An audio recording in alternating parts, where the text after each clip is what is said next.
3:30 तक है। जी।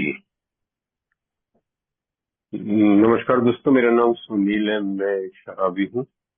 आए तो सबसे पहले तो यार ग्रुप को बहुत बहुत मुबारकबाद हो कि वो जो है ग्रुप,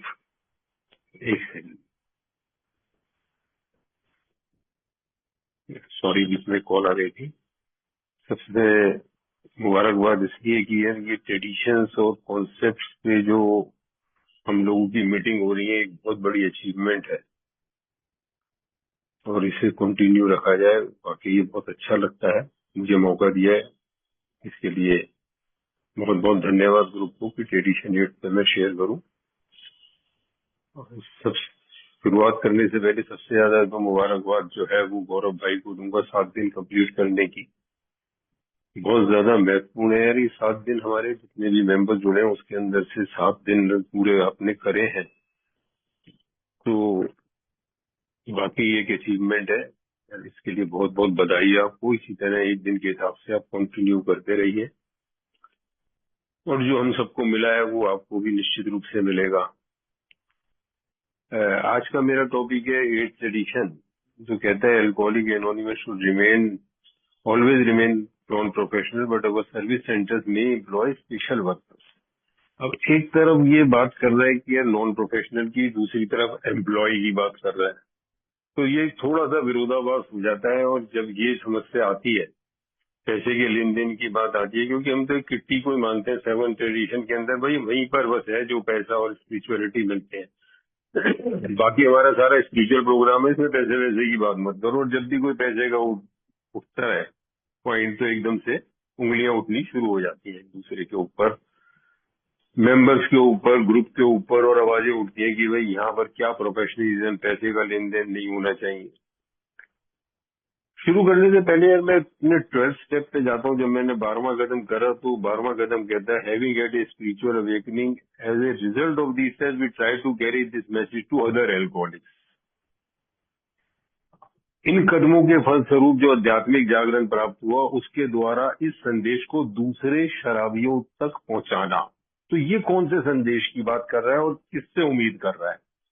ये उम्मीद हो रही है मेरे से, जिसने 12 कदम करे हैं, और मैं इन 12 कदमों को करने के बाद किसी दूसरे शराबी को ये संदेश पहुंचाऊं। इसको हम कहते हैं 12th स्टेप कॉल, है ना। जो हम संदेश पहुंचाते हैं वो 2 तरीके से होता है। ये वाला जो तरीका है, ये 12th स्टेप कॉल, जब एक एल्कोहलिक दूसरे एल्कोहलिक से जाकर के अपना experience can hope face to face जाकर के पर्सनली सेल से जो है वो शेयर करता है, आंखों में आंखें डाल करके अपना एक्सपीरियंस बताता है। ये सारी चीजें ये जरूरी है, क्योंकि अगर जो मुझे आध्यात्मिक जागरूकता मिली है, अगर ये मैं आगे पास नहीं करूंगा, खासतौर से एल्कोहलिक को मैसेज देने के अंदर, तो वो चीज मेरे पास नहीं रहेगी। कॉन्टिन्यूस सोबरिटी के लिए मेरे लिए बहुत ज्यादा जरूरी है कि मैं जो हूँ दूसरे शराबियों को ये संदेश पहुंचाऊं। वो 12वां कदम मैं कैसे करता हूँ, कैसे नहीं करता, वो मेरे ऊपर डिपेंड करता है। हर एक का इंडिविजुअल एक्सपीरियंस है। कोई मुझे ये नहीं कह सकता कि भाई साहब आप 12वां कदम ऐसे करो वैसे करो ना। वो मेरा अपना निजी अनुभव है, निजी एक्सपीरियंस है, निजी वो मैं कब करूं, कैसे करूं, उसके लिए कोई मेरे को किसी भी तरीके से मेरे ऊपर उंगली नहीं उठा सकता। अगर हम इलस्ट्रेशन देखें ना, तो इलस्ट्रेशन का मुझे बहुत ब्यूटीफुल लगा जब शुरुआत ही, और मैं देखता हूँ कि कितने प्यारे ढंग से बताया है कि एक आदमी, भाई साहब आधी रात मैं कह सकता हूँ, ये जो घड़ी की सुई है ये 12 और 2 के बीच में, 12 बजे हो या 2 बजे हो, आधी रात है भाई साहब। बीवी भी परेशान हो गई घंटी सुन करके, वो उठ करके अजीब नजर से देख रही है, मौसम खराब हो रहा है, बारिश हो रही है, मूसलाधार बारिश भी कह सकते हैं, और जो है वो आंधी तूफान भी कह सकते हैं। अब इसमें 12 स्टेप हेल्प के लिए कॉल आई है, किसी का फोन आया किसी शराबी का मदद के लिए। तो यार ये अंदर से तो कह रहा है, ऊपर से तो ये कह रहा है yes okay I will be right be there, हाँ हाँ मैं पहुंच जाऊंगा, है ना। अब ऐसे में आधी रात को कोई शराबी फोन करके मेरे को कह दे कि भाई साहब आ जाओ, मैं कहूँगा पागल है। मैं कोई इस तरह थोड़ा ना करूंगा कि उठ करके जा करके मैं शराबी की आधी रात को मदद करूंगा, वो भी पी के फोन कर रहा हो, पी के ना भी कर रहा होता, वैसे कर रहा होता तो भी मैं ये वाली बात सोचता है। और वैसे तो वो जो बिना पिए करेगा वो कभी एक्सपेक्ट नहीं करेगा कि आधी रात को या लेट नाइट को और ऐसे मौसम में मैं किसी को बुलाऊं। और अगर कोई पी के बोल रहा है तो नेचुरली यार मैं ऊपर से ये सोच अंदर से ये शराबी ये रहा है कि सारा दुनिया की कोई ताकत मेरे को इस समय नहीं ले जा सकती बाहर, कोई पेमेंट मिले कोई भी कितना मेरे को अगर पैसा भी दे तो मैं ना जाऊं। ये तो फ्री की बात कर रहा है कि भाई साहब मदद मांग रहा है जी, आ जाओ जी मेरी मदद करो, मैंने शराब पी ली या पिए हुआ हूँ या न्यू कमर हो पी रहा हो, नंबर मिला हो कहीं से, तो भाई साहब कैसे संभव है। तो यहाँ मेरी एक दोहरी भूमिका निकल के आ रही है कि मैं कह कुछ रहा हूँ और सोच कुछ रहा हूँ। सोच में तो यह है कि वाई शुड आई यार, कोई ऐसे थोड़ी ना मुझे मिली है कि आधी रात को, और बेवकूफी भी है जाना इस बारिशों को छोड़ के घर वालों को परेशान करके मैं पीते हुए शराबी के जा करके एज्यूमिंग कि वो पी रहा है या पिए हुए है कि मेरी मदद करो पीने के बाद, जैसे रात रात को फोन कर देते हैं। तो अंदर और बाहर कुछ है और कोई नोबडी कैन चैलेंज, कोई इसके घर पे आके नहीं कह सकता भाई तेरे पास हेल्प, इवन हेल्पलाइन भी हो तो, कि भाई जब तेरे पास आधी रात को फोन आया तो तू गया क्यों नहीं है। नहीं, यही फोन अगर भाई साहब किसी रिहैब वाले पे पहुंचा होता, वो कह रहे भाई आधे घंटे में गाड़ी पहुंच जाएगी, अब चिंता मत करो। दूसरी तरफ से अगर फोन आता ना कि भाई साहब बारिश बारिश हो रही है आ जाओगे ना, कहीं अल्कोहलिक बदक जाए या वो नशा वशा टूट जाए, तो वो कहेंगे आप चिंता मत करो, आंधी हो तूफान हो भाई साहब पहुंच जाएंगे, और वो गाड़ी जो है वो आधे घंटे में उसके पास पहुंच जाएगी भाई साहब। This is the difference. भाई वो प्रोफेशनल है, वो पैसा कमा रहे हैं, वो पैसा कमाएंगे जाएंगे। एक अल्कोहलिक अपनी सेरेनिटी थोड़ी ना भंग करेगा। सी तो ये एक जो है प्रोफेशनलिज्म का डिफरेंस जो है, ये पहली पिक्चर के अंदर जो है मैं बहुत आइडेंटिफाई कर रहा हूँ कि यार मेरे को कोई अगर रात को फोन आ जाए, या मेरे पास भी हेल्पलाइन बहुत रही है ऑफकोर्स यार, एक सीमा रहती है। शुरू शुरू में तो बड़ा दस था कि 24 घंटे अवेलेबल, उसके बाद वो धीरे धीरे भाई साहब वो आराम से हो जाता है, टाइमिंग्स कम हो जाते हैं कि हाँ जी हाँ, फिर वो कॉल बैक करने का वो तरीका आ जाता है, वो बहाने भी दुनिया भर के मुझे नजर आ जाते हैं, मतलब जो कि एक रीजनेबल से शायद लगते भी है मेरे को करने के अंदर। तो ये मेरे को बहुत ही अच्छा स्टार्टिंग के अंदर एक्सेल में क्लियर पिक्चर रख दी। बीवी अगर एल में ना हो या ना समझती हो प्रोग्राम को, या समझ एल में भी हो गई क्या है यार तुम्हारे फोन आधी आधी रात को मेरी भी नींद खराब कर रहा है, तुम्हारी भी नींद खराब कर रहा है, घर का एटमोस्फेयर है। तो this is the true picture जो मेरे को समझ में आई, जो इसके अंदर रखी ना। अब वहां तो मेरी को इंडिपेंडेंट लिबर्टी है जब मैं 12th स्टेप कॉल करता हूँ, लेकिन जब मैं उसके बाद वो 12th स्टेप कॉल एक ग्रुप की फॉर्मेशन में आ जाती है, कलेक्टिव वे में आ जाती है, क्योंकि मुझे ग्रुप के बिना मैं जिंदा नहीं रह सकता। शुरू में जो ग्रुप बनाने का कोई विचार ही नहीं था, वो तो ऑटोमेटिकली जो है जब बिल डब्ल्यू डॉक्टर बॉब के पास गए, वहाँ 3 महीने रहे, तो एक्रोन में एक ग्रुप बन गया छोटा सा ऑटोमेटिकली। कोई बनाने का इरादा नहीं था। न्यूयॉर्क वापस आए तो उसी बैकग्राउंड पे वहां एक ग्रुप बन गया, एक क्लीवलैंड में तीसरा ग्रुप बन गया, लेकिन तब तक ग्रुप बनाने का कोई इरादा नहीं था। बट जब हमारी बिग बुक छप के आई, और बिग बुक छप करके उसके बाद एक के बाद दूसरे के बाद तीसरे इवेंट्स हुए, और उस इवेंट्स के बाद जो है ये जो है लीप्स एंड बाउंड में चलने लगा, तो हमें पता लगा यार हम तो ग्रुप के बिना जिंदा ही नहीं रह सकते, हमारे तो ग्रुप बनाने का कोई आइडिया ही नहीं था। बट जब ग्रुप्स बन गए तो इट इज वेरी डिफिकल्ट यार कि ग्रुप्स के बिना हम सोबर हो सके। तो उसके बाद जो है वो इसी तरह ग्रुप चलने लगे। तो फिर बीडब्ल्यू के दिमाग के अंदर आया कि यार ये तो ग्रुप हमारे लिए जरूरी है, तब ये ट्रेडिशन जो है वो लिखे गए इस ग्रुप को एकत्र करके एकता से जुड़ के रहने के लिए, ये एज ए होल के लिए। और वो हम ट्रेडिशंस पढ़ी जो क्या कि भाई साहब क्या क्या हमसे ट्रेडिशन में चाहता है। तो मैं बाकी ट्रेडिशंस को ना जाते हुए सीधा 5th ट्रेडिशन पे आऊंगा पहले, कि 5वां ट्रेडिशन जो कहता है ना, हमारा प्राइमरी पर्पस हर ग्रुप का है carrying the message, each group has but one primary purpose to carry its message to other alcoholics, है ना, प्राइमरी है, मतलब और भी ग्रुप के पर्पस है। हालांकि हम जब स्ट्रक्चर की बात आते हैं तो carrying the message only purpose हो जाता है हमारा, अगर देखा जाए तो।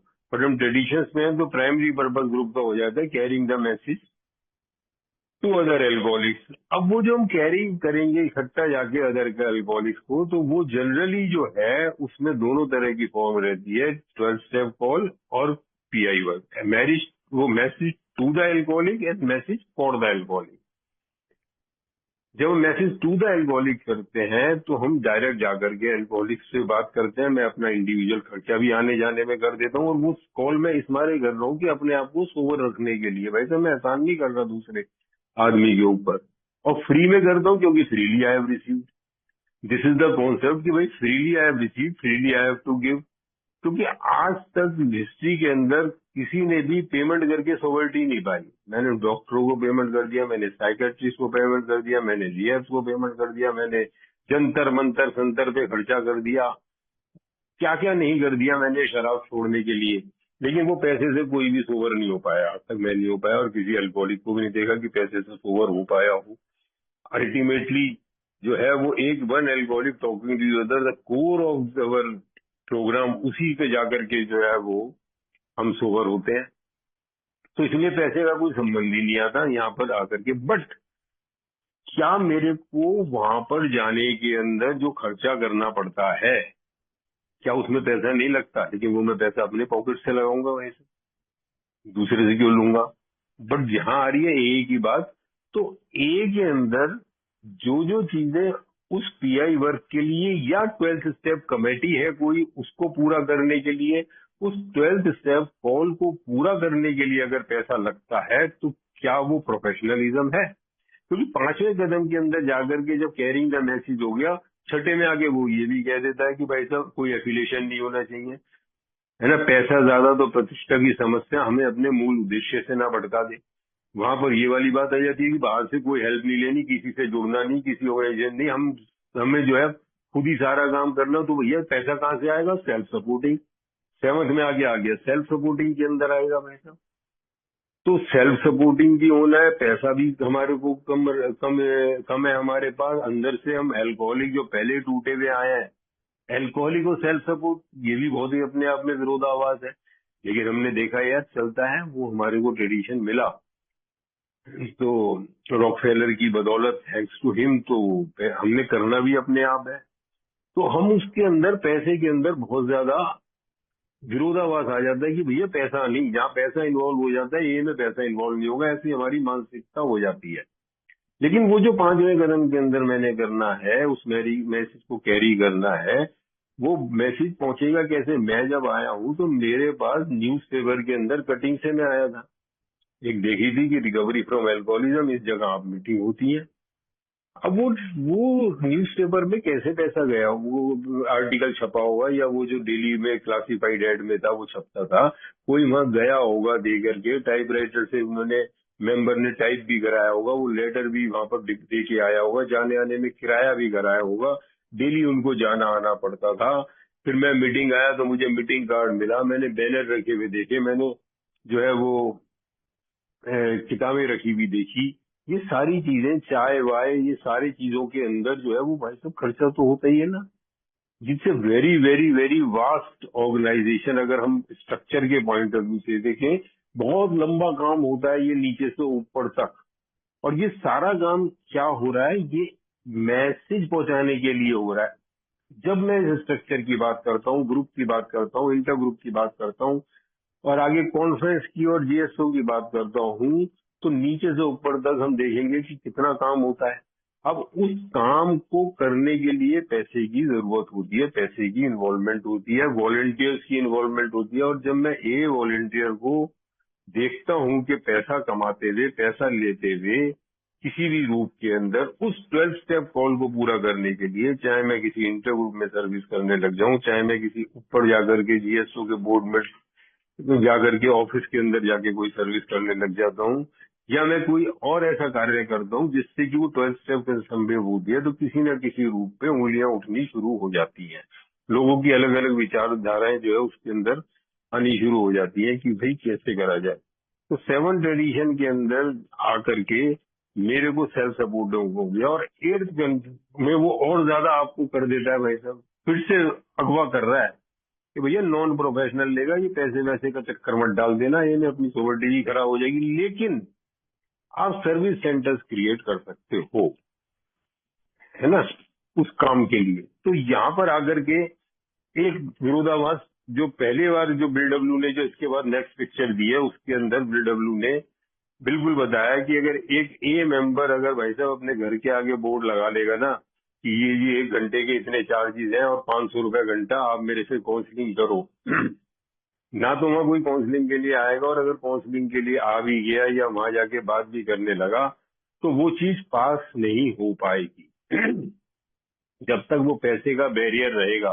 अगर आज मैं किसी की 12 स्टेप कॉल पे जाकर के पैसा लेने लग जाऊं, पैसा तो दूर की बात है, मैं कोई एहसान लगने लग जाऊं, मैं उस एल्कोहलिक से मेरे को आशाएं बन जाए कि यार ये तो बड़ा बड़ा भारी बिजनेसमैन है, इसके यहाँ तो मैं नौकरी ले लूंगा, आगे जाकर के इससे तो कॉन्टेक्ट ट्रैवलिंग कर लूंगा, इसके पिताजी तो फला डिपार्टमेंट में है, यार मैं जाकर के उनसे मत।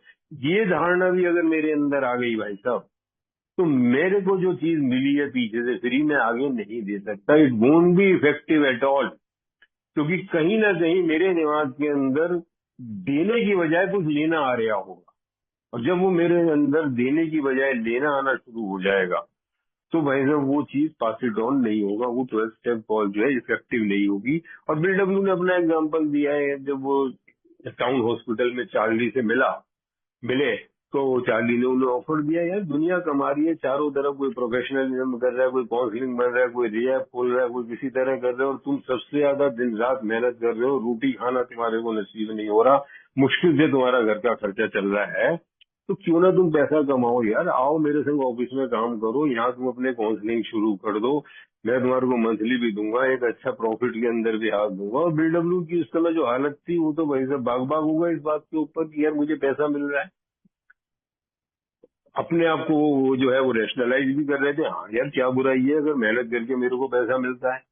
तो वो उस समय वो चीज भूल गए कि freely I have receive, freely I have, मेरे पास क्या क्या काम है, स्पिरिचुअल एंगल सब मिल करके उन्हें वो अपनी दिक्कतें नजर आने लगी।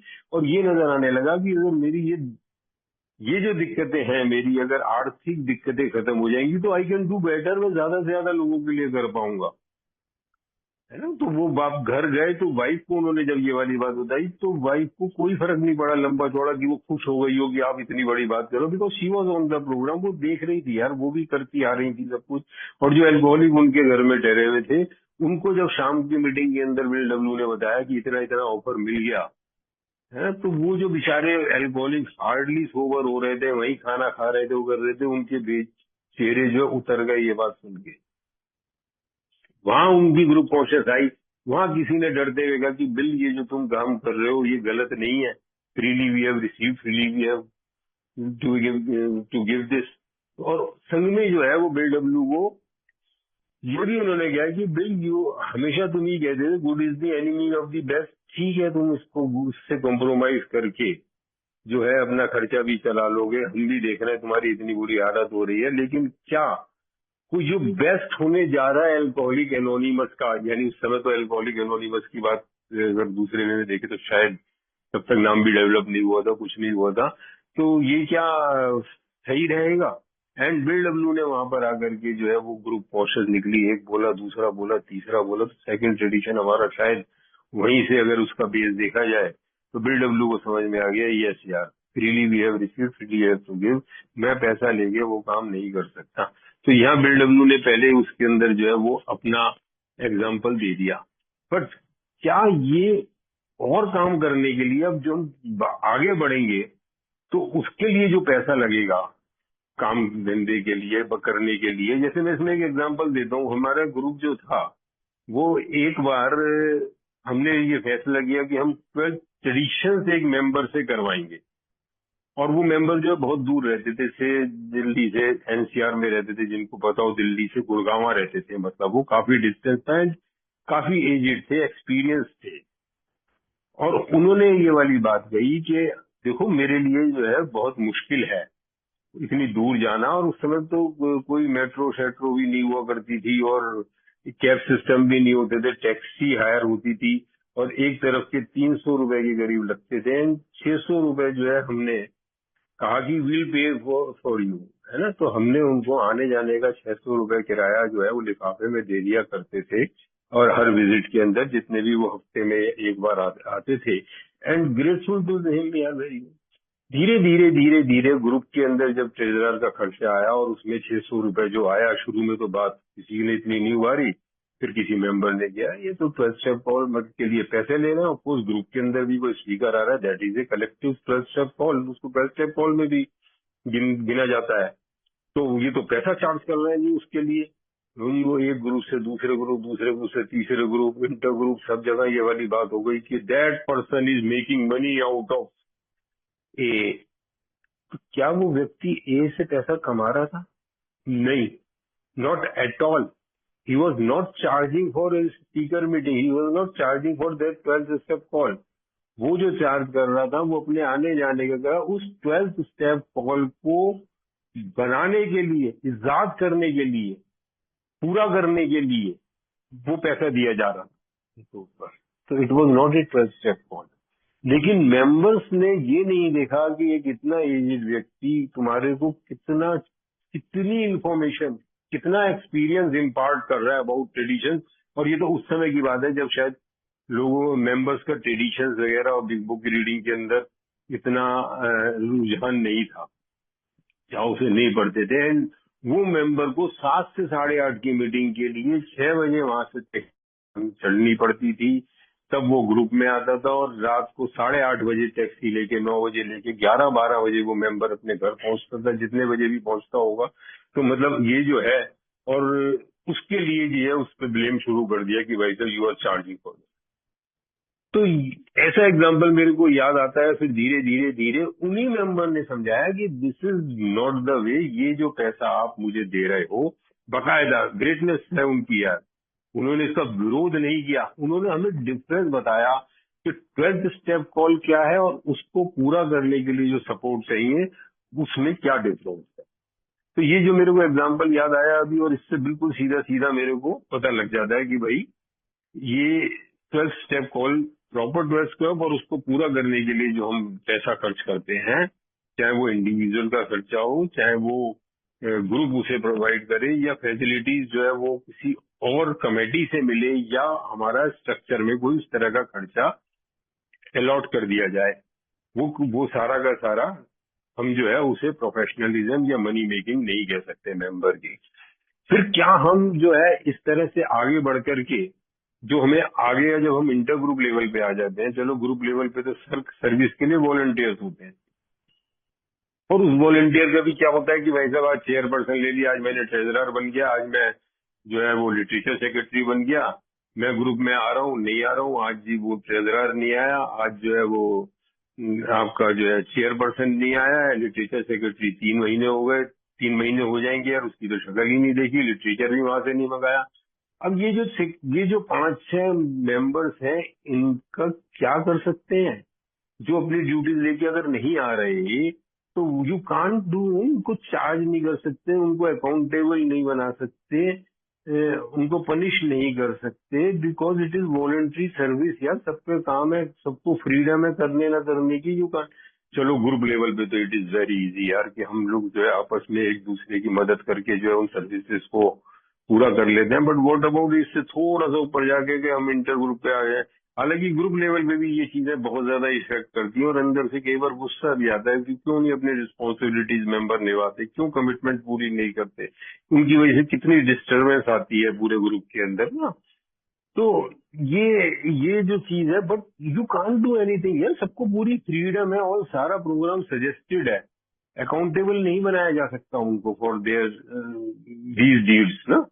देखिए जब हम आ जाते हैं इंटर ग्रुप के अंदर आ जाते हैं, अब अगर मैं दूसरे फोटो के ऊपर जाऊं कि वहां पर जो है एक सेक्रेटरी या फोन आंसरिंग पे बैठा हुआ मेंबर है, बैठा हुआ या बैठी हुई, यानी इंटर ग्रुप लेवल के ऊपर ये हुआ कि भाई साहब अब इंटर ग्रुप लिया है और 7 दिन जो है इंटर ग्रुप के लिए हमें वॉलंटियर्स चाहिएंगे.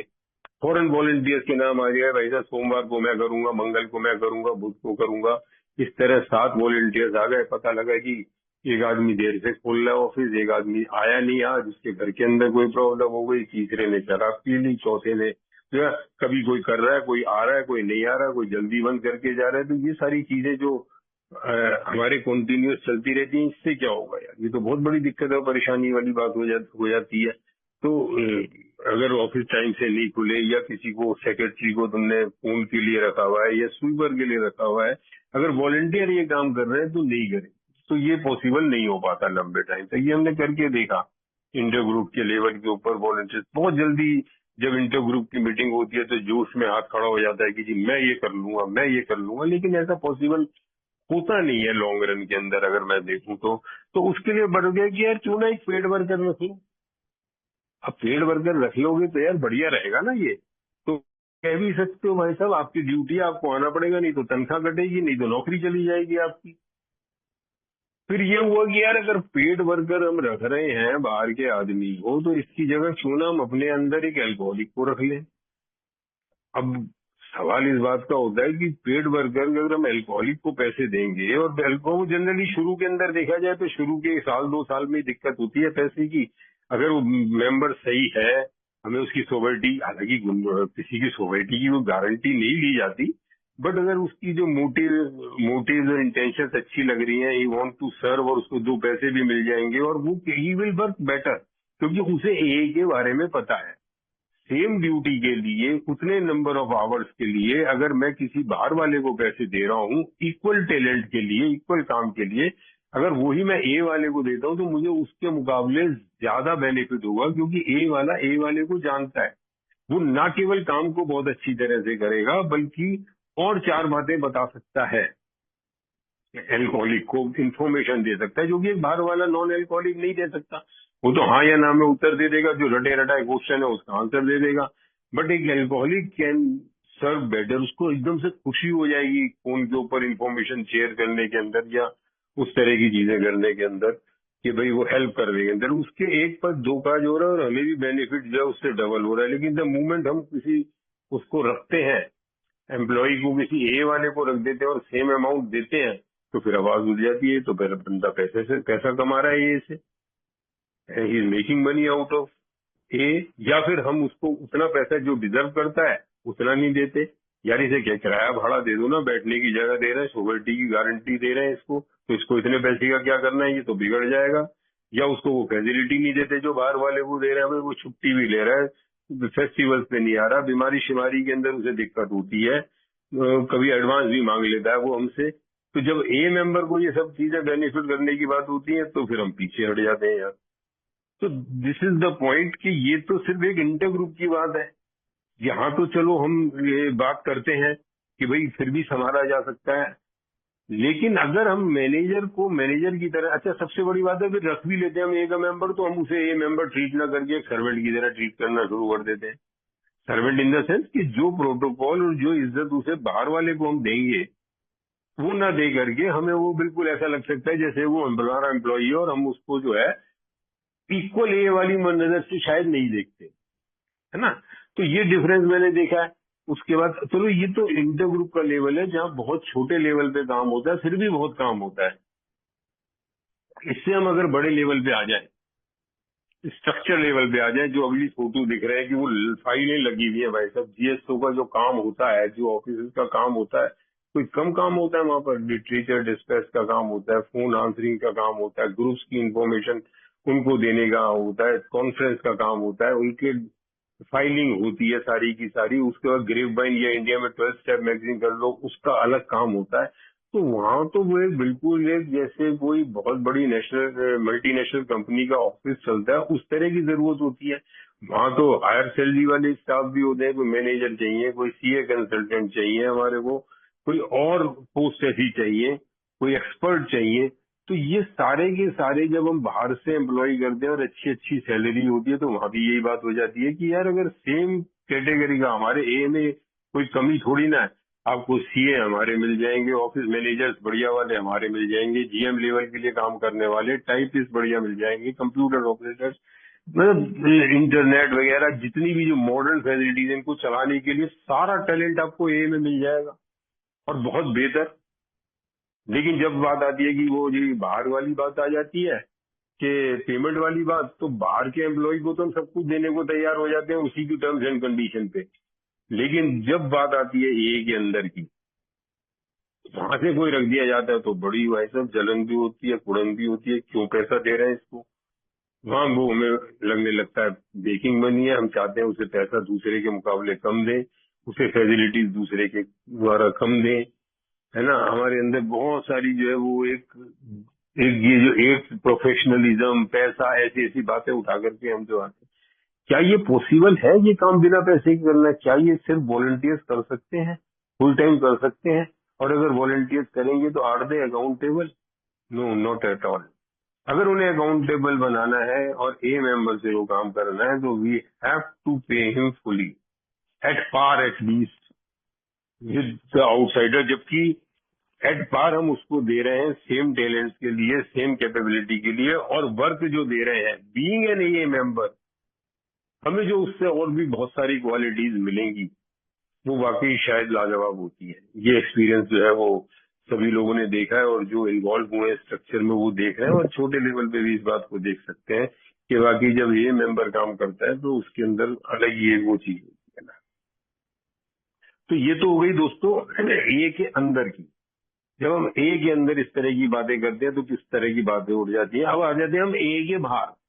दो चीजें हुई ना, एक ए के अंदर जो प्रॉब्लम होती है वो हमने डिस्कस कर ली कि क्या कहा जाता है, और वो प्रोफेशनलिज्म नहीं है, और वो कैसा दिया जाता है।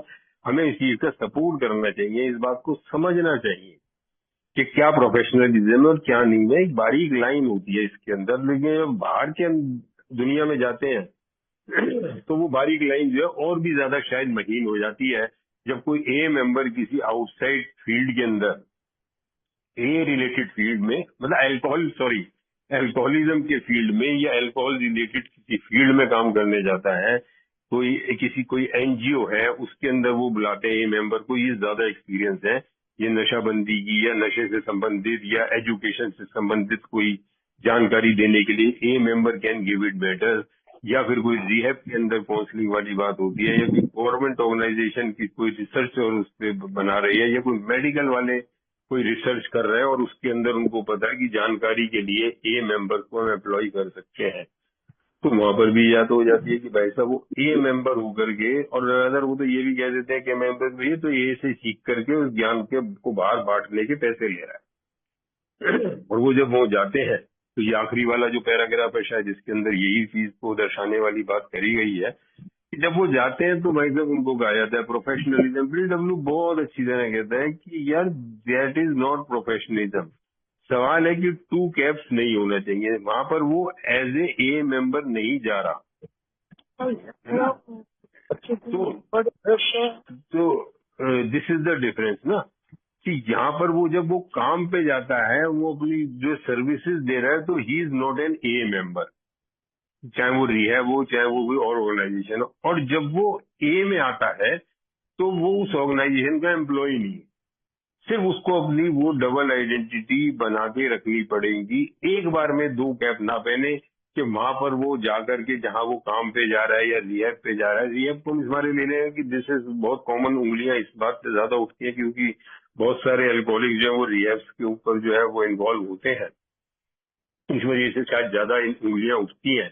तो जब वो ग्रुप में आते हैं तो दे शुड बी ए मेंबर। उनका जो बाहर का जो एफिलिएशन है या बाहर की जो सर्विसेज वो प्रोवाइड कर रहे हैं डिफरेंट ऑर्गेनाइजेशन को, उसका फिक्र नहीं होना चाहिए, ना उस नजरिए से उनको देखना चाहिए, ना ही उनको खुद मेंबर को वहां की चीजों को इन्वॉल्व करना चाहिए ए के स्ट्रक्चर में। और दूसरी तरफ जब वो उस ऑर्गेनाइजेशन में काम करने जा रहे हैं या रिहैब में काउंसलिंग के लिए जा रहे हैं तो वहां जाकर के उनको एज ए मेंबर नहीं करना चाहिए। वहां पर they are providing their own experience, strength and hope. तो दिस इज द डिफरेंस। अगर हम मैं सिंगल कैप लगा के जा सकता हूँ तो मुझे पूरा अधिकार है अपनी रोजी रोटी कमाने का, चाहे वो अल्कोहल या अल्कोहलिक से संबंधित फील्ड है। मेरे को अधिकार है उस चीज का यार, पैसा कमाने का वहां जाकर के। वो मेरी इंडिविजुअल दिल है, मैं चाहूँ या नहीं चाहूँ, nobody can stop me. But मैं वहां पर जाके मैं ए का मेंबर नहीं, मैं ए का चेहरा ना खराब करूं वहां पर जाकर के ना। और इसी तरह ए के अंदर जो है आकर के उन वहां का माहौल ना बिगाड़ूं, बाहर की चीजों को अंदर ला करके अपने आप। तो ये दोस्तों इस तरह से इनने ये ट्रेडिशंस पढ़े कि इनसाइड और आउटसाइड प्रोफेशनलिज्म पे कैसी किस तरह की बातें होती हैं और किस तरह से उसको हम लोग डील करते हैं। ये सिर्फ और सिर्फ समझ और अवेयरनेस का फर्क है। अगर कुल मिलाकर के देखा जाए तो शायद हमारे को ये चीज क्लियर हो जाती है कि भाई इट इज नॉट प्रोफेशनलिज्म। यानी स्ट्रेट अवे अगर हम इसको कंक्लूड करके देखें, जो 12 स्टेप कॉल के लिए मैं जाता हूँ, डायरेक्ट 12 स्टेप कॉल कर रहा हूँ, उसके लिए मुझे पैसा नहीं चार्ज करना, वो कभी फुलफिल भी नहीं हो सकती। लेकिन जो भी चीज, जो भी स्ट्रक्चर के अंदर वर्किंग मैं जो हूँ, वो पैसा मैं उस 12 स्टेप कॉल को संभव बनाने के लिए खर्चा कर रहा हूँ, तो दैट इज नॉट प्रोफेशनलिज्म। इसी तरह वर्किंग के अंदर हो गया, मैं बाहर जाके काम कर सकता हूँ अगर मैं मिसयूज ना करूँ दोनों ही तरफ से, 2 कैपिंग एट ए टाइम ना करूँ, 1 कैप एट ए टाइम पहनूं, चाहे वो ए की हो चाहे वो प्रोफेशनलिज्म की। तो यहाँ पर आकर के हमने, मेरी जितना जो समझ थी थोड़ी बहुत वो मैंने शेयर करी भाई हूँ आप लोगों से। और इसके बाद हम जो है वो चेकलिस्ट पे चलते हैं। मेरे ख्याल से मुझे मैं एक्चुअल में मैं पहली बार जुड़ा हूँ, यही प्रोसीजर है इसका, शुड बी टेक चेकलिस्ट? कोई गाइड करेंगे मेरे को? यस सर, आप चेकलिस्ट ले लीजिए। हाँ, थैंक यू। अभी तो चेकलिस्ट के अंदर यार ये क्वेश्चन है, बहुत बढ़िया क्वेश्चन है, और मैं भी यही चाहूंगा कि अगर इन क्वेश्चन के बीच के अंदर मे भी पॉसिबल टाइम के अभी हमारे पास टाइम काफी है, शायद अभी आधा ही टाइम हुआ है, अगर किसी मेंबर की कोई क्वेश्चन बीच में भी आता है तो आई थिंक आई थिंक कोई इसमें दिक्कत नहीं होनी चाहिए कि अगर वो क्वेश्चंस को बीच में हम ले लें, अगर किसी का कोई डाउट होता है किसी तरह का। अदरवाइज आई डोंट नो कि बाद में क्वेश्चन आंसर होते हैं या नहीं। एनीवे मैं एक एक क्वेश्चन करके लेता हूँ, जैसा ग्रुप चाहे जैसे मेंबर्स चाहे वैसा उसको कर सकते हैं। पहला क्वेश्चन जो है मेरे को इसमें ये नजर आता है कि does my own behaviour accurately mirror the traditions, if not what this needs to be change. ये ट्रेडिशंस की बात करी गई है, खाली इस ट्रेडिशन की बात नहीं करी गई, इसमें ट्रेडिशंस की बात हुई है कि मेरा अपना बिहेवियर जो है वो यह जो ट्रेडिशन में फॉलो कर रहा हूँ या नहीं कर रहा, और अगर नहीं कर रहा तो क्या मुझे चेंज लाना चाहिए।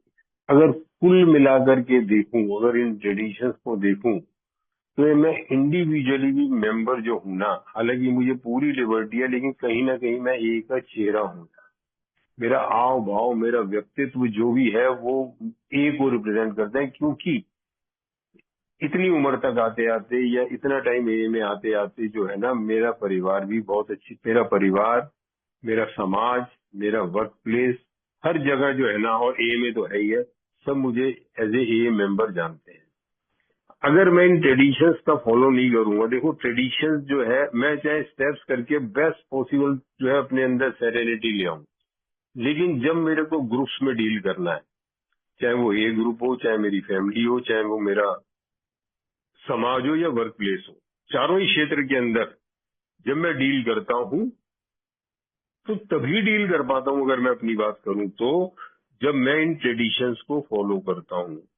अदरवाइज मेरी स्पिरिचुअल ईगो ही बाकी सब जगह जाएगी और अपना बोल जो है वो बोलेगी, यार वो स्पिरिचुअल ईगो आ जाती है जी, मुझे सब पता है, तब मैं सबके ऊपर अपने आप को देखूंगा। बट जब मैं ट्रेडिशन कर लेता हूँ तो मेरी ईगो डिफ्लेट होती है।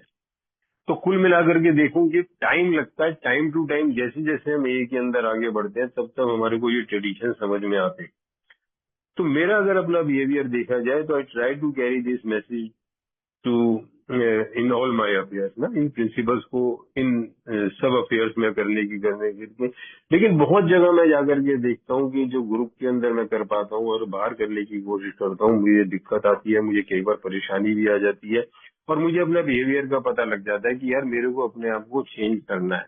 मुझे ग्रुप कॉन्शियस का, इक्वलिटी का, मेंबर का, थर्ड ट्रेडिशन का, ये सारा रखना पड़ता है कि ऑल आर इक्वल, किस तरह से ग्रुप कॉन्शियस होना चाहिए, किस तरह से मुझे सेल्फ सेक्रीफाइस करना चाहिए। और अगर एक ट्रेडिशन की बात करूं तो इस वाले ट्रेडिशन के अंदर वाकई ही यार मेरा जो अपना रवैया था वो काफी डिफरेंट था। बट धीरे धीरे धीरे जब ट्रेडिशन को समझा और समझ में आ गया तो पता लगने लगा कि हाँ यार वाकई ये डबल कैपिंग और सिंगल कैपिंग और जो हमारे ग्रुप में जो काम कर रहे हैं, आई प्रेफर दिस थिंग कि हाँ यार मेंबर जो है वो सारे के सारे जिन जिन प्लेसेस के अंदर हम ए मेंबर की मदद दे सकते हैं, हमें वहां पर एम्प्लॉय कर सकते हैं उनको, हमारे पास इक्वल टैलेंट है, तो वो मेरे लिए बहुत ज्यादा प्रॉफिटेबल है, मेरी ऑर्गेनाइजेशन के लिए बहुत प्रॉफिटेबल है। सेम चीज अगर ए मेंबर की होती है ना, और सेम वे आउटसाइड कैपिंग की हो गई। तो ये हमारा पहला प्रेजेंट था कि चेंज, ऑफ कोर्स बेटरमेंट के लिए चेंज जो है वो लगातार करनी पड़ेगी, समझना पड़ेगा। बीइंग ह्यूमन यार बड़ी दिक्कत भी आ जाती है बहुत बार। अब सेकंड क्वेश्चन है, when I chef do I realise how it affects others, कि दूसरों को किस तरह से इफेक्ट करता है। यहाँ भी ट्रेडिशंस की बात आ रही है। और शेफ का जो मतलब है मुझे खास पता नहीं लगा। मैं इसको मानता हूँ कि मैं तोड़ना मरोड़ना मान लेता हूँ कि जब मैं इनको या उसके अगेंस्ट जाता हूँ या मैं उसके विरोध में जाता हूँ ट्रेडिशंस के आगे जाकर के, तो क्या मैं देखता हूँ मैं कि दूसरों को कितना पड़ेगा। खास तौर से अगर मैं ये ट्रेडिशन की बात करूँ तो बहुत ज्यादा मैंने शुरू के अंदर करा है, बहुत ज्यादा ब्लेम करा है उन लोगों को जो सर्विस के अंदर हुआ करते थे। क्या उनके ऊपर बीतती थी जब मैं जो उस काम करने वाले मैनेजर को, जो कल तक एक ये मेंबर था, कल तक मेरे संग में खड़ा होकर काम करता था, गले मिलता था, सब कुछ था, वहां जाकर के उन भीड़ के अंदर वो भी अपनी पर्सनैलिटी को किस तरह से फील कर रहे हैं और बाकी मेंबर्स भी किस तरह डील कर रहे हैं और मैं भी कैसे उसे डील कर रहा हूँ, है ना। या फिर मैं जो हूँ प्रोफेशनलिज्म की आवाज निकाल दूं, पीठ पीछे आवाज निकाल दूं, तो क्या एटमॉस्फेयर रहेगा उस जगह का और मेंबर्स का, और ए को कितना ज्यादा इफेक्ट करेगा। ये बात हम धीरे धीरे रियलाइज करते हैं इस चीज को, कि किसी भी ट्रेडिशन को आगे रखूं, जब मैं अपनी तरह से उसको तोड़ना मरोड़ना शुरू करता हूं तो इसका इफेक्ट जो है वो बहुत बुरा लगता है। अगर मैं एक एक ट्रेडिशन लूंगा तो बहुत टाइम लग जाएगा, बट शुरू के अंदर वो जो पहला ट्रेडिशन इसीलिए मेरे से जो है वो सेल्फ सेक्रीफाइस मांगता है, मेरे ईगो का सेक्रीफाइस मांगता है, पर्सनैलिटी चेंज मांगते हैं सारे के सारे जो है 12 ट्रेडिशन है ना।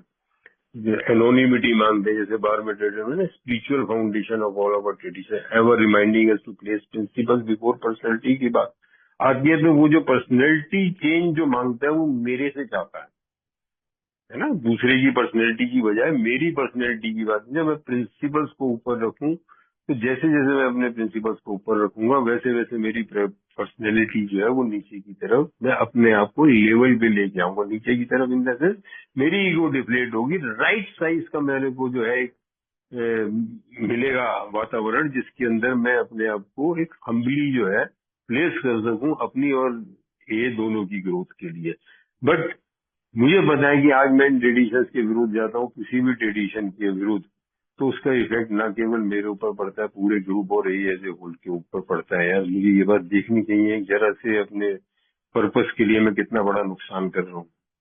थर्ड है, do I sometime try to get same reward even if not money for my personal efforts. Not at all यार, आज आ गई है डिटैचमेंट, और ईश्वर की दया रही कि कभी ऐसा सोचा ही नहीं कि किसी 12 स्टेप पॉल पे जाकर के या किसी मेंबर से या किसी को पास करके स्पॉन्सी से, ये ईश्वर की दया रही है शुरू से कि किसी से एक्सपेक्ट करा हो, किसी से रिवार्ड लेकर के देखा हो या सोच में भी आई हो किसी तरह की चीजें कि फला मेंबर से मुझे ये चीज मिली। ये बात जरूर है कि जैसे जैसे हम ए में आगे बढ़ते हैं, एक दूसरे के संग में रहते हैं, मनी टर्म पे भी एक दूसरे के साथ में हो जाते हैं, हेल्पिंग अदर्स के अंदर बहुत सारी चीजें आती है, काफी क्लोजनेस आ जाती है।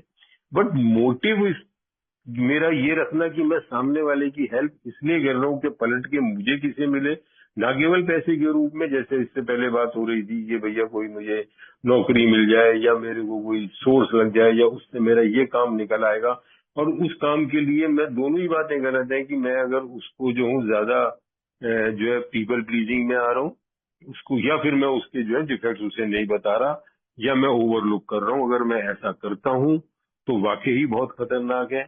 मैं उसके बॉटम पे हाथ लगा रहा हूँ, उसको जो है बॉटम हिट नहीं होने दे रहा, या मैं अपने क्लियरिटी नहीं ला रहा। और जैसे मैंने अभी ये बात बताई कि भैया वो चीज आ ही नहीं सकती, द मोमेंट मेरे अंदर ये वाली बात आ जाएगी कि I have to take something, वो मैं पास ही नहीं कर पाऊंगा। और मैं वो जो पास नहीं कर पाऊंगा तो वो मेरे पास भी नहीं रहेगा। In order to keep I have to give it away, और उसको देने का तरीका ही यही है कि भाई साहब मैं बिल्कुल अपने आप को अंदर से clean लगूं।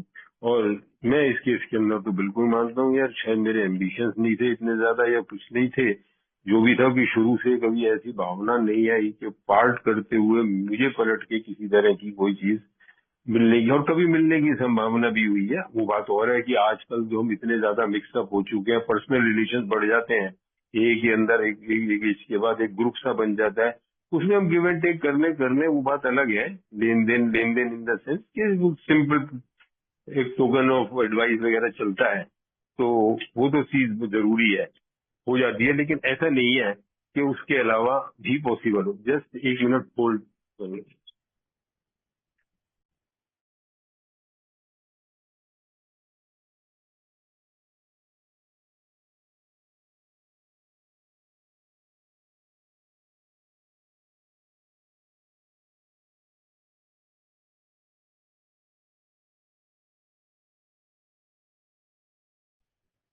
Sorry for the disturbance. तो वहां पर आकर के जो है किसी भी तरह की कोई एक्सपेक्टेशन रखना डायरेक्टली इनडायरेक्टली अगर मैं रखता हूँ तो कहीं ना कहीं मैं उसको पास नहीं कर पाता।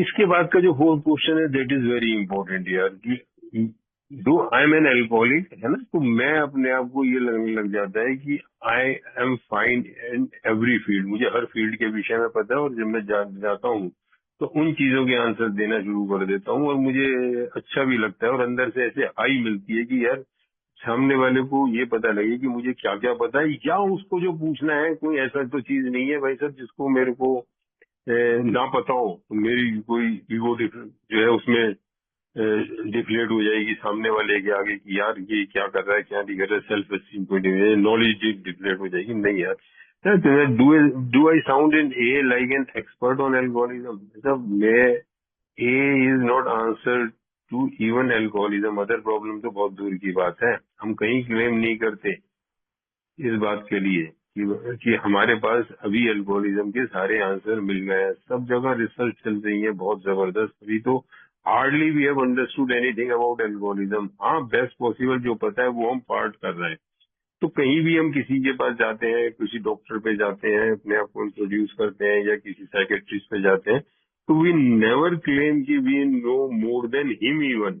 कि हो सकता है आपको ज्यादा पता हो लेकिन हमारे को जो जानकारी है उसके अकॉर्डिंगली वी कैन सर्व। ये नहीं कह सकते नहीं कि ये तो आखिरी अदालत है, ये कि नहीं हमसे ज्यादा किसी को पता, नॉट एट ऑल।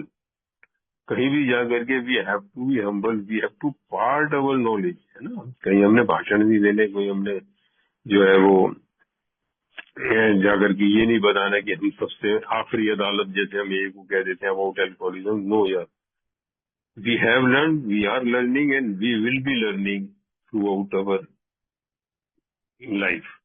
यही है। और ए भी कहीं क्लेम नहीं करता कि जो है वो सब कुछ जानता हो अबाउट एल्कोहलिज्म, है ना। उसके बाद है ऑन रिकवरी।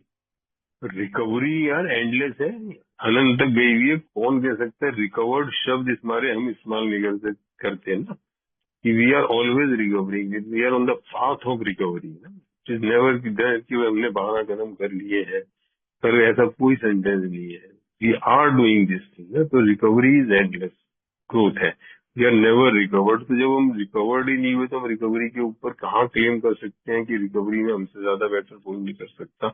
आइदर इन ए और outside it is not better. And on medicine जैसे बात भी बात होती है ना। तो उसके अंदर भी बात है भाई, मेडिसिन हुई, साइकोलॉजी हुई, सोसाइटी हुई, सोशोलॉजी हुई, उसके अंदर भी हम जो है ये चीजें नहीं कर सकते क्योंकि हमें नहीं पता। डॉक्टरी की जिम्मे में थे, we are not medical expert, doctor बताएगा। और बड़े हम्बली जो है उस चीज को, जब भी कोई इस तरह की प्रॉब्लम आती है तो हम हम्बली जो है इस बात को कह देते हैं कि भाई वी आर नॉट एक्सपर्ट, अब इसके लिए जो है वो किसी डॉक्टर से करना है ना। या ऑन ए सेल्फ की मुझे सब कुछ पता लग दिया, सोशोलॉजी भी आ गई और साइकोलॉजी की भी बात आ गई इसके बाद, और स्पिरिचुअल मैटर्स की भी बात आ गई।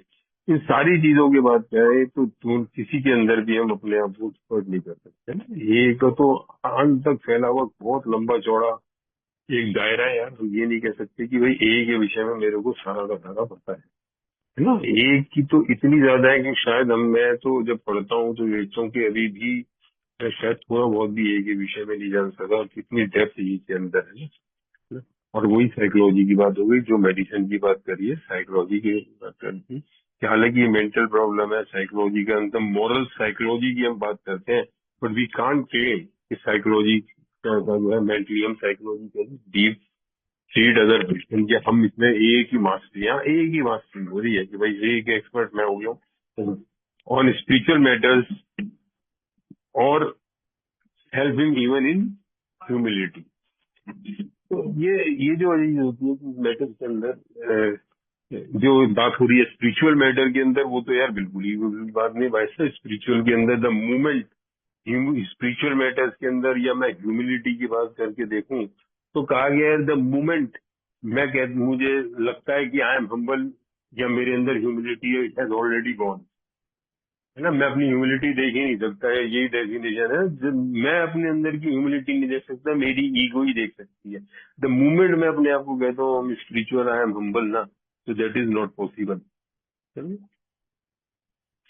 तो यहाँ पर ये क्लेम करना कि मैं ए में आ गया हूँ तो मुझे किसी भी तरह की एल्कोहलिज्म के विषय में मेडिकल या स्पिरिचुअल या साइकोलॉजिकल हेल्प मिली है और ह्यूमिलिटी जो कर सकते के विषय में मैं बहुत हम्बल होती हूँ, दैट इज नॉट पॉसिबल।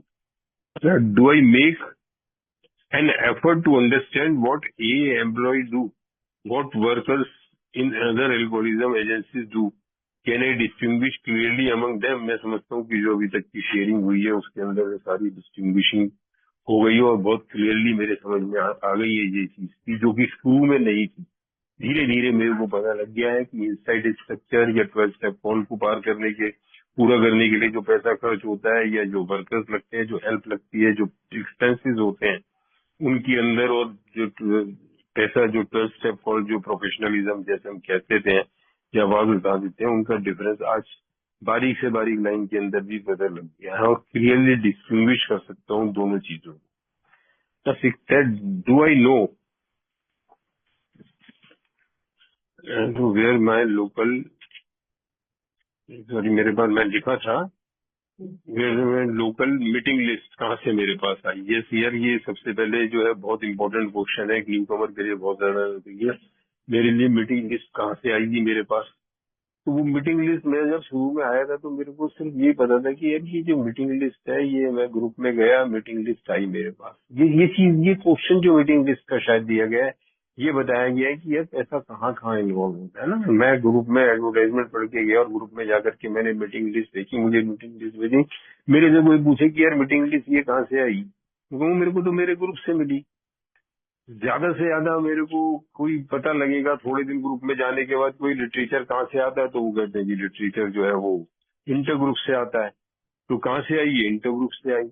लेकिन क्या इस मीटिंग लिस्ट को प्रिपेयर करने के लिए कितने एफर्ट्स लगे हैं, किस तरह से एड्रेसेस कलेक्ट करे गए हैं, किस तरह से नाम देखे गए हैं, कहाँ से चेक करा गया है, कैसे इसका फॉर्मेट बना है, कैसे इसे प्रिंटिंग पे लाया गया, उस प्रिंटिंग के पैसे कैसे इकट्ठे हुए, तो ये सारी चीजों का अगर एफर्ट देखूं तो ये फ्री में नहीं आ गई।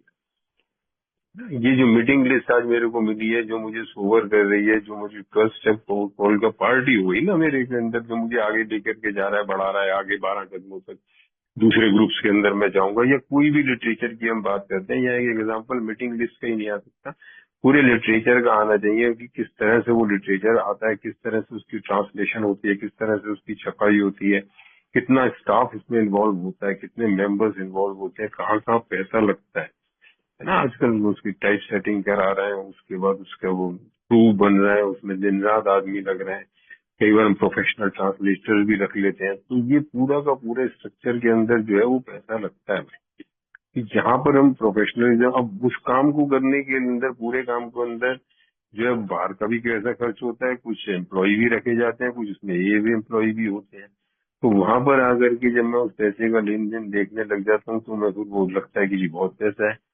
मैं तो सिर्फ एक 10 रुपए की चाय के पैसे अपने डाल के और ज्यादा से ज्यादा दूसरे जने के डाल के सोचता हूँ कि भाई साहब मेरा तो काम पूरा हो गया, बट 7 डिवीजन में पड़ा कि नीचे से ऊपर से स्ट्रक्चर तक पैसे ही पैसा इन्वॉल्व है। और अगर मैं ए के अंदर इन्वॉल्व पूरा पैसा देखूं, और खास तौर से जो फॉरेन कंट्री के अंदर, जो अमेरिका के अंदर जो ऑफिस वर्क वगैरह मैं सारा देखूं, पेड स्टाफ, कल ही राजेश जी शायद बता रहे थे समथिंग, पेड स्टाफ जो है वहाँ का 80 से ज्यादा का है ऊपर, वो जीएसटी ऑफिस का समथिंग लाइक दैट, जो इंडिया का 4 है।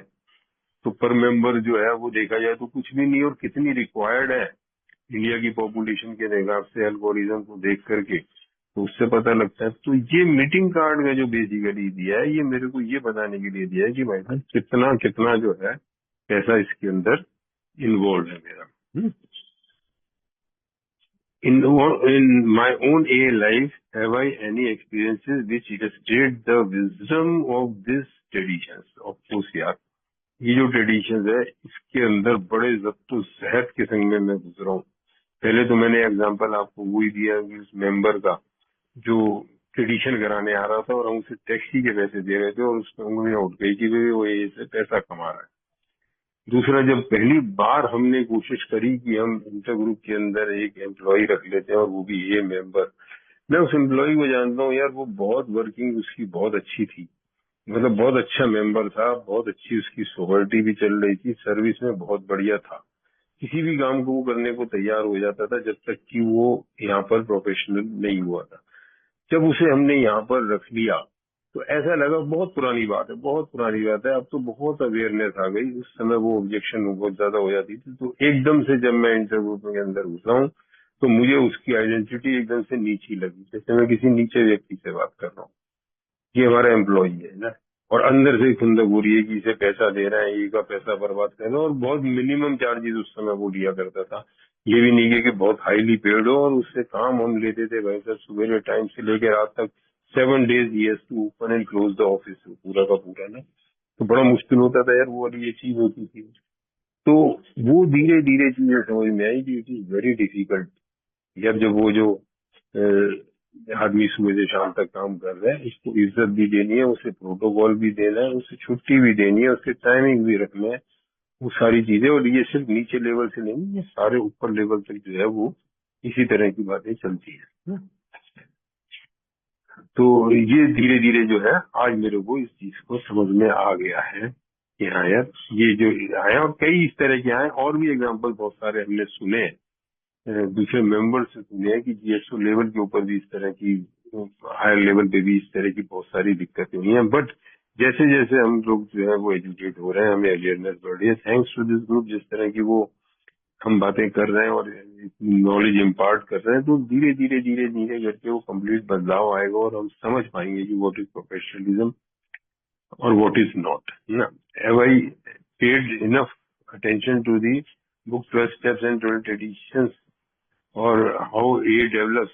ये बहुत ज्यादा मेरे लिए तो शुरू से एक पैरेलल बुक रही है 12/12 की। हाँ, शुरू के अंदर सिर्फ स्टेप्स से हेल्प मिलती थी मेरे को 12/12 में, क्योंकि कुछ स्टेप्स, खासतौर से अगर मैं कुछ स्टेप्स के नाम लूँ, 6th 7th स्टेप जैसे हो गया, 11th स्टेप हो गया, कुछ स्टेप्स के ऊपर बहुत जानकारी, एलोबरेट जानकारी 12/12 पे मिली थी मेरे को, जिससे बड़ी मदद मिली थी। बट उसके पीछे के ट्रेडिशंस वो बहुत ज्यादा इम्पोर्टेंट थे। अगर एक्चुअली बोर्ड जो बिल्डब्ल्यू ने लिखने की कोशिश करी थी वो 12 ट्रेडिशन ही लिखना चाह रहा था। तो उसके बाद उनसे कहा गया कि अगर इसमें आप स्टेप्स कर दोगे तो वो ज्यादा बेटर रहेगा, स्टेप्स भी अगर ऐड कर दोगे तो वो ज्यादा बेटर रहेगा।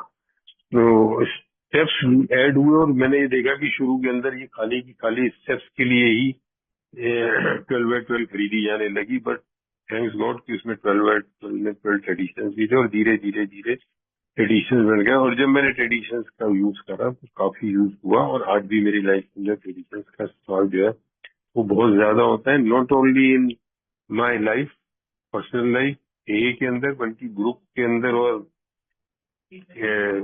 अगर मैं उसके अंदर देखूं कि मेरे वर्क प्लेस के अंदर देखूं या होम प्लेस में देखूं, तो हर जगह मैं इन ट्रेडिशंस का इस्तेमाल करता हूँ। जैसे मैंने पहले बताया, अपने केस के अंदर मैं बहुत अच्छी तरह इस बात को जानता हूँ कि अगर मैंने ट्रेडिशंस नहीं करे होते, बेस्ट पॉसिबल स्टेप्स करके मैं रुक गया होता, तो शायद मैं एक आउटसाइड वर्ल्ड को डील करना मेरे लिए बहुत मुश्किल होता। और इसके आगे कॉन्सेप्ट मेरे को ए एज ए होल या लाइफ एज ए होल की, अपनी लाइफ को, बाहर की वर्ल्ड को डील करने के अंदर जो मदद देते हैं।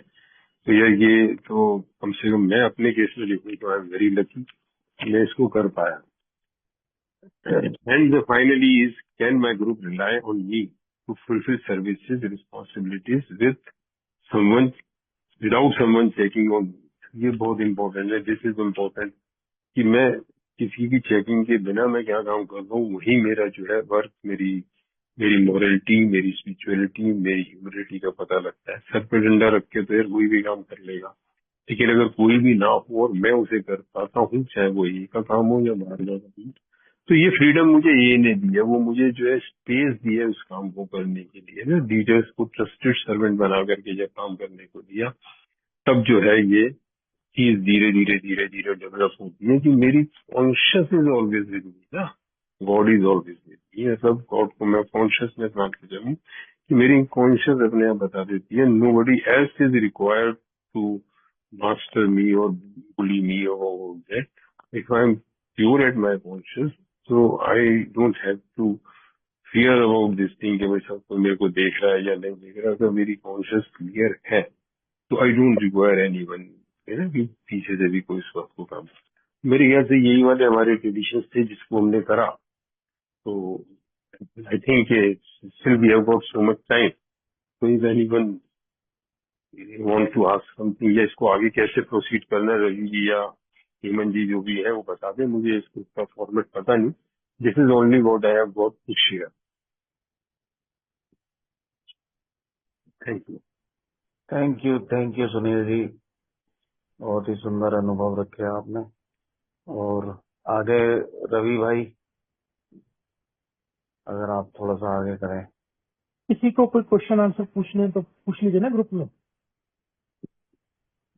जी, किसी भाई का कोई सवाल है इससे संबंधित तो वो ले सकते हैं। कोई भाई? सुनील भाई, मेरा नाम अशोक है, मैं बम्बई से बोल रहा हूँ। अभी जो आपने जो 8वां ट्रेडिशन पे जो बताया है, बिल्कुल बहुत सारी अच्छी बात बताई आपने, बिल्कुल बिल्कुल विदाउट मिस्टेक। मेरा एक छोटा सा सवाल ये है कि जब हम कोई ट्रस्टी होता है या कोई ऐसा एक पुराना मेंबर होता है, जैसे आपने एक एग्जाम्पल दिया कि पुराना आदमी है, बूढ़ा है, सब कुछ जानता है, और वो प्रेस्क्राइब करने के लिए जब निकलता है तो आप उसको आने जाने का खर्चा देते हैं, तो वो 12 स्टेप में नहीं गिना जाता है, तो बल्कि वो 12 स्टेप हल्की मतलब उसके लिए काम करने में अब उसको देते हैं। मेरा जी सवाल है कि अगर एक ट्रस्टी या कोई भी एक पुराना आदमी है कि जो बीमार है या उसको जमता नहीं है कहीं जाने के लिए, तो जब वो किसी फंक्शन में, समझो नागपुर बोलो या किसी और जगह पे जाता है, तो उसका जो गाड़ी खर्चा होता है, जाने आने का खर्चा होता है, कोई इंडिविजुअली करे या ग्रुप कॉन्सेप्ट से करे या किसी जोन से वो करे या किसी डिस्ट्रिक्ट या स्टेट लेवल पे या कोई इस पे करे, तो क्या वो एक एक काम के लिए जाता है? Not he was going for 12 step के लिए नहीं जा रहा है, तो वो 12 स्टेप जो है, जो प्रोग्राम है, उसको किस तरह से ए के बारे में उन लोगों को ज्ञान करना है, ज्ञान जानना है, तो उसके लिए जो खर्चा आता है, क्या ग्रुप में करना या ग्रुप से मांगना ठीक है? क्योंकि सर्विस मैनुअल में लिखा है जब हमारे डेलीगेट जाते हैं, हमारे ट्रस्टीज जाते हैं, तो हमको जीओसी से वो वापस हमको रिफंड मिलता है। तो जी ऐसा जी क्या हमारे कोई कन्वेंशन में या कोई इसमें अगर हम किसी एक अच्छे स्पीकर को बुलाते हैं या किसी एक ओल्ड टाइमर को बुलाते हैं, किसी के ट्रस्टी को बुलाते हैं, बट वो अभी अफोर्ड नहीं कर रहा है, वो नहीं होता है उससे, तो क्या उसके लिए जाने आने का खर्चा देना, उसकी व्यवस्था करना क्या लाजिम है? डिजिट 12 से बोल बिल्कुल। दिया तो 12 से काम करने में, हल्का काम करने में ये ये मेरा ये सवाल था। सहयोगी, मैं आपका क्वेश्चन समझ गया। और इस आपके क्वेश्चन में और जो मैंने एग्जांपल टैक्सी का लिया था, दोनों में कोई फर्क नहीं है। अगर आज हम्म, मैं किसी ग्रुप में एज ए स्पीकर के लिए जा रहा हूँ, वो भी एक 12 स्टेप कॉल है। आई एम 12 स्टेपिंग का सिर्फ यही मतलब नहीं है कि मैं जो हूँ हम्म, वो न्यू कमर के पास जाके, उसके घर के पास जाके उसे मीटिंग तक लेके जा रहा हूँ। 12 स्टेप कॉल को जो है, after having had a spiritual awakening as the result of these steps, I yes, try to carry this message. ये 12 कदमों का मैसेज लेके लेके जा रहा हूँ। अगर मैं किसी ग्रुप में भी जाकर के शेयरिंग कर रहा हूँ प्रोग्राम की, किसी कन्वेंशन में जाकर के स्पेशली बुलाया गया हूँ, तो बिल्कुल मेरे को अधिकार है, ग्रुप को अधिकार है उस खर्चे को बियर करने का। अब सवाल इस बिल्कुल, बात थैंक का यू। है कि अगर मेरे को कोई ग्रुप बुलाता है और ग्रुप मेरे को अफोर्ड कहता है मेरे से कि भाई साहब हम आपको आने जाने का खर्चा देते हैं और आप आइए, और ये हमारे ग्रुप ने डिसाइड करा है, तो मैं ये नहीं कहूंगा उनसे कि भाई साहब मैं अपने पास से करूंगा। मैं उनको humbly I will accept that, और उसके बाद अगर मैं अफोर्ड कर सकता हूँ तो वो पैसा मैं किट्टी में डाल दूंगा, ए के अंदर डाल दूंगा, है ना। या बट अगर मैं अफोर्ड नहीं, और ना तो मैं अगर अफोर्ड नहीं कर सकता मैं, तो of course I will accept that, और अफोर्ड कर सकता हूँ and that group has decided to call me, तो या मेरे को ये राइट। भी कहते हुए अच्छा नहीं लगेगा नहीं नहीं जी मैं अपना कर लूंगा, है ना। I can suggest one thing कि मेरे को नहीं चाहिए, अगर ग्रुप नहीं दे रहा तो मैं जाके करूँ। और हम कन्वेंशन वगैरह के अंदर इनवाइट करते हैं, बहुत सी बार कि हम जो रूम्स भी दे देते हैं उनको, फ्री वो भी कर देते हैं, जस्ट बिकॉज अगर वो नहीं अफोर्ड कर सकते। और कई बार हमने देखा है कि वो अफोर्ड कर सकते हैं और हमने फ्री ऑफर करा है उनको, क्योंकि हमने या कमेटी ने फैसला करा है। उसके बाद दे डोंट टेक, या वो कंट्रीब्यूट बैक कर देते हैं, या अपने संग किसी और को ला करके हेल्प कर लेते हैं, स्पॉन्सर करके। कभी कभी मेरे साथ में ऐसा दिक्कत, मुझे बहुत बार ऐसा सिचुएशन से फेस करना पड़ा है। जी जी। जब मैंने देखा कि अपने सर्विस मैनुअल में लिखा है, जब हमारा कॉन्फ्रेंस में हमारा डेलीगेट जाता है तो हम इंटरव्यू उसको बेयर करता है। जब हमारा कोई एक ट्रस्टी जब किसी मीटिंग में आता है, किसी कन्वेंशन में, किसी वर्कशॉप में वो आता है, तो हम लोग उसको बेयर करते। बट हमारा कोई मेंबर जब कहीं जाता है तो कुछ लोग, अरे यार ये तो ऐसा नहीं है, या कोई ग्रुप में आप जाते तो आपको ये नहीं, तो 2-3 बार मुझे फेस करना पड़ा है ऐसा। पर अभी मैं अफोर्ड नहीं कर सकता, जब मैं करता था तो अलग बात थी। तो आजकल मेरे साथ में ये दिक्कत हो रही है। थैंक यू, आपने मुझे बहुत अच्छा समझाया, क्योंकि मैंने थैंक यू। सर्विस मैनुअल में भी पढ़ा है कि उनको अधिकार है, फॉरेन कंट्रीज में देते हैं, जैसे यूएसए में वगैरह। बिल्कुल बिल्कुल 100% है। लेकिन अगर हाँ, वो वहां पर बस वो ये है कि they won't say this thing कि अगर आप मुझे यार स्पीकर बुलाओगे तो मैं बोलने के पैसे लूंगा। दैट इज नहीं नॉट नहीं द नहीं थिंग नहीं, ना, बस सिंपली। मांग के लेना गलत है कि मैं आऊंगा तो मेरा ये चार्ज है, मैं ये करूंगा तो हाँ, मेरा यस ये यस चार्ज, वो यस। गलत है, वो दैट इज नॉट, ये गलत है। पर मुझे अगर मेरे पास कोई थोड़ा बहुत ज्ञान है और वो लोग उनसे कुछ मांग ये जानना चाहते हैं, तो मैं उसके लिए उनको ग्रुप से बोलो या किसी से बोलो, कन्वेंशन में बोलो, तो मैं वो बोल सकता हूँ कि भाई मेरी एफोर्ड नहीं है, तो अगर आप मेरा जाने आने का ये कर सकते हैं तो I can come sure. Thank you sir, thank you, right, आपने बता थैंक यू। दिया। थैंक यू, धन्यवाद। और मैं ग्रुप में ये भी रिक्वेस्ट करूंगा कि अगर कोई मेंबर इसमें ऐड करना चाहे इस ट्रेडिशन के विषय में और जानकारी जो छूट गई हो, रह गई हो, सबकी सीमित नॉलेज, मेरी बहुत सीमित सी नॉलेज है, जानकारी है, तो वो भी शेयर करें तो वो सब ग्रुप को फायदा होगा उसका। Thank you. Nandu alcoholic. Hi Nandu. ये एक पैम्फलेट है, क्या नाम है इसका, कॉन्फ्रेंसेस एंड कन्वेंशन, उसमें expenses. It should be clear that when speakers are booked, what terms are being made for expenses. Unless it is otherwise specified, speakers have a right to assume that all that travel and meal or hotel expenses will be paid for the entire trip.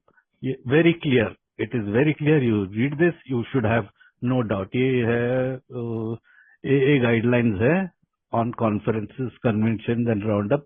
इसमें clear है, ये सवाल ही नहीं पैदा होता है. If you are asking me to come and speak at your event, the whole expenses is on you. I may or may not take, but responsibility आपकी है, क्योंकि आपने मेरे को बुलाया considering my expertise in some topic. So I think if you read that pamphlet, it should be very clear. Thank you. Thank you Nandu, thank you. Clearly Nandu ये बता दिया, सारे डाउट्स क्लियर कर दिए कि बिल्कुल लिखा हुआ है कि आपको सारा का सारा ऑफर करा जाएगा। दे शुड ऑफर यू, आप एक्सेप्ट करो या ना करो, आप कंट्रीब्यूट करो, खुद बियर कर लो, दैट इज अनदर थिंग।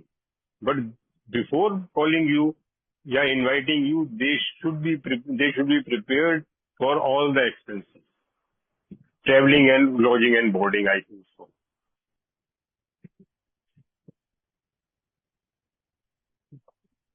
जी मुकेश जी, आपका हाथ रेट है।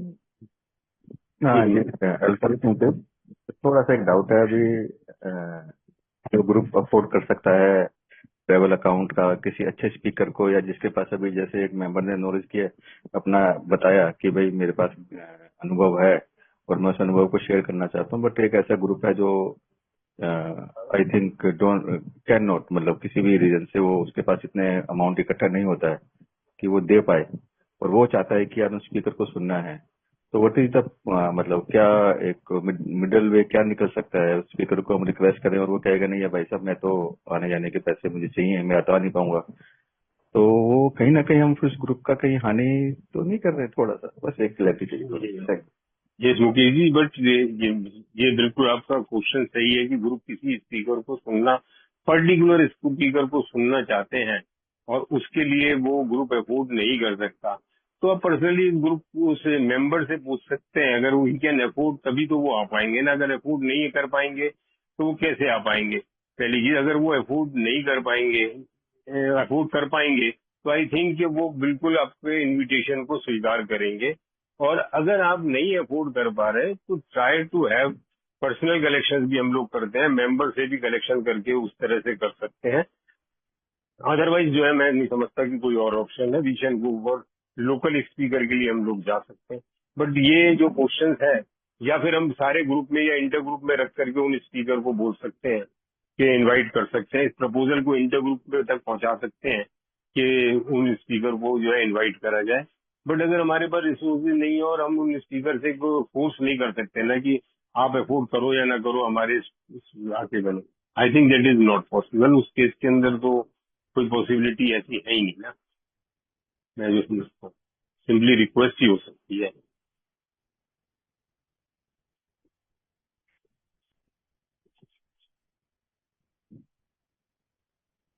जी राजेश जी, हेमंत जी आप ले रहे हैं या डायरेक्ट मैं ले लूं?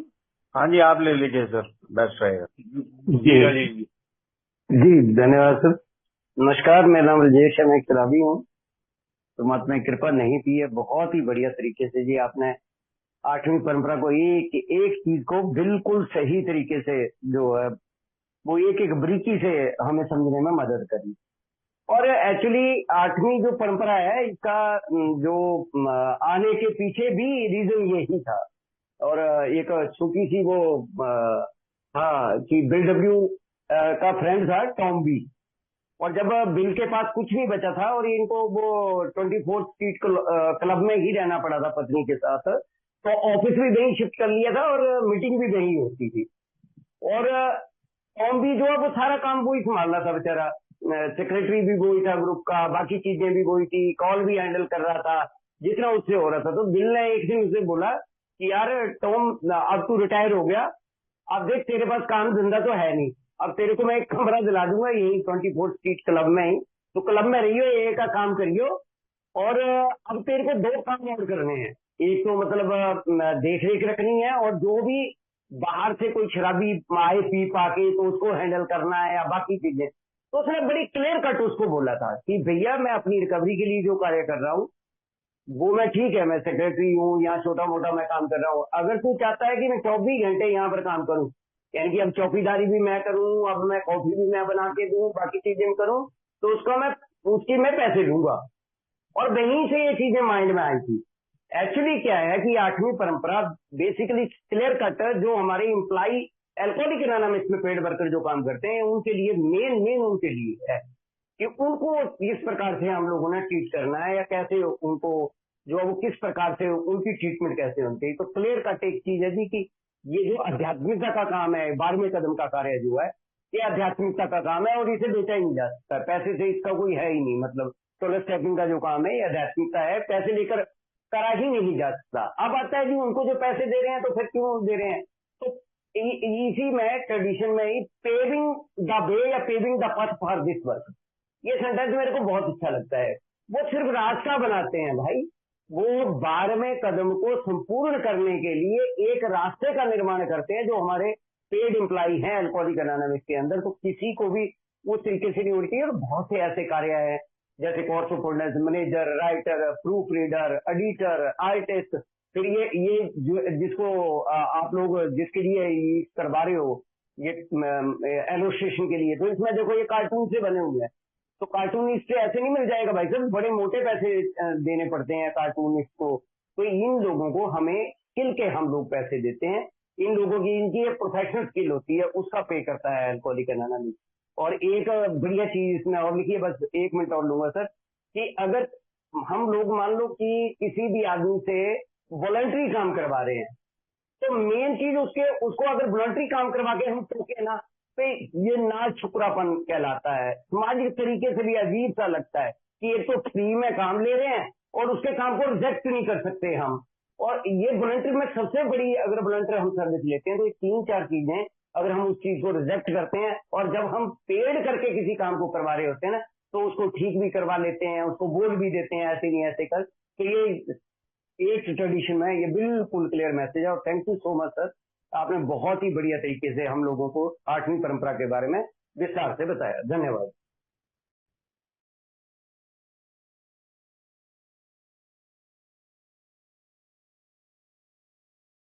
और कोई दोस्त जो कुछ ऐड करना चाहे, जैसे कि नंदू जी ने ऐड करा, राजेश जी ने ऐड करा, वेलकम यार। जितनी इन्फॉर्मेशन शेयर हो जाएगी बहुत ज्यादा होगा, या कोई क्वेश्चन हो जिसपे कि मैं या बाकी ग्रुप मेंबर्स आंसर दे सके।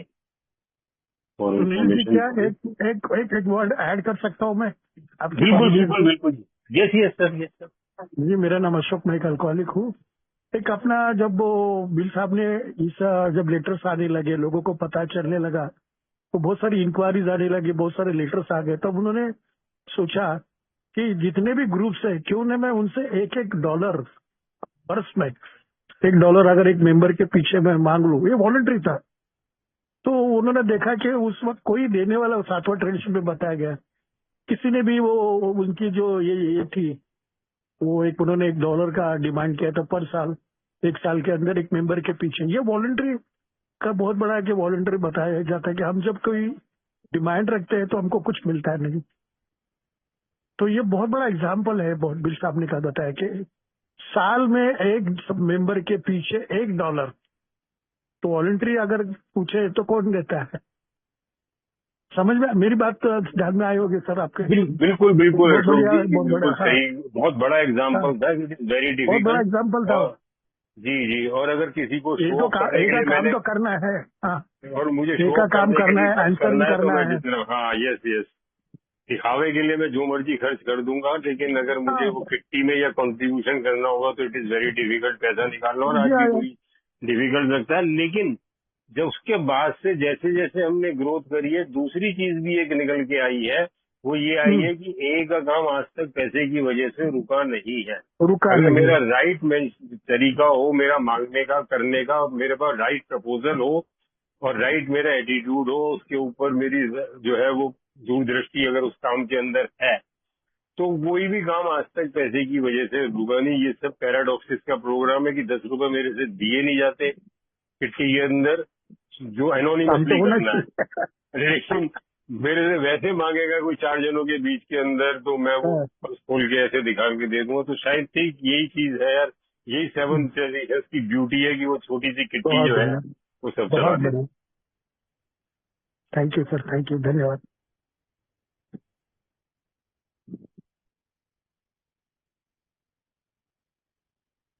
धन्यवाद सर।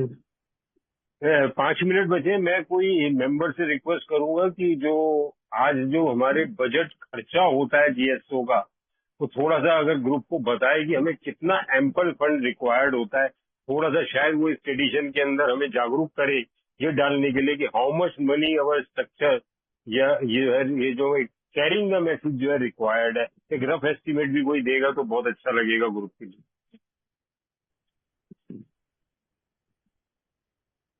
तो एनीवन?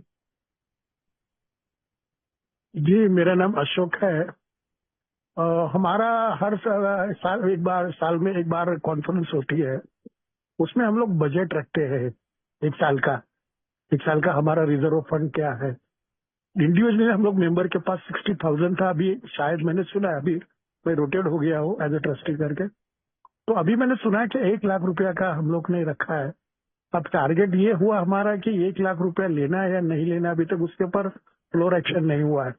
बट हमारा मैक्सिमम हमारा 65,000 पर मंथ का हमारा जो बजट है, जो पीआईओ काम का है, लिटरेचर ट्रांसलेटिंग का है, ऑफिस रन का है, ऑफिस का भाड़ा है, पेमेंट है, और जो हमारे पेड सर्वेंट है, और हमारा बाहर का जो भी खर्चा है, स्पीड पोस्ट का और या इसका, तो मैक्सिमम हम लोग ने बीच में, मैं जब था 2022-2023 में, मैं जब ट्रस्टी था, सॉरी मैं बजट कमेटी में नहीं था, मगर जब वो बजट हम लोग हमारे जो ट्रस्टी रखते थे, तो वो करीबन लाख रुपया का इसमें रखते थे, 65 या 1 लाख रुपीज में। इसके लिए अभी हम लोग ने मेंबर्स पे, जैसे बोलते हैं कि मेंबर्स पे ग्रुप कंट्रीब्यूशन में, या जो हमारा सेल होता है, जैसे बाहर विदेश में अलग, मगर हमारा बजट अभी थोड़ा बढ़ गया है, तो अभी हम करीबन 5 लाख का बजट रखते हैं, क्योंकि हमारा पीआई काम का पहले 1 था, लिटरेचर का हम लोग ने 5 लाख तक डाल दिया है। तो इस तरह से हमारा बजट 1 साल का आता है, जिसमें हम लोग अभी बजट इंडिविजुअली हम लोग ने 1 लाख रुपए का इंडिविजुअल मेंबर कंट्रीब्यूशन दे सकता है, ग्रुप कंट्रीब्यूशन देकर हम लोग ये अपने बजट को बाकी के अपने काम करने के लिए रख देते हैं। समय की वजह से मैं पूरा बात नहीं बता सकता हूँ। थैंक यू अशोक जी, मैं भी कंक्लूड करूंगा यार। मैं भी जो कॉन्सेप्ट पढ़ रहा था अभी, उसमें जो है वारंटी के अंदर लिखा था फंड के लिए कि हमारे को सफिशिएंट ऑपरेटिंग फंड हमारे हाथ में होना चाहिए, एम्पल Yeah. रिजर्व की बात करी गई थी, and prudent wisdom to keep that ना। तो मुझे जब मैंने Yeah. एम्पल रिजर्व और जो ये पढ़ा था ऑपरेटिंग फंड, तो वाकई यार बहुत पैसा रिक्वायर्ड है। Thank you. या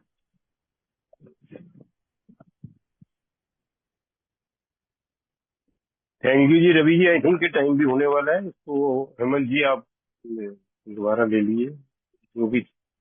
थैंक यू सुनील जी, बहुत बहुत धन्यवाद आपका। बहुत ही अच्छा सेशन रहा। और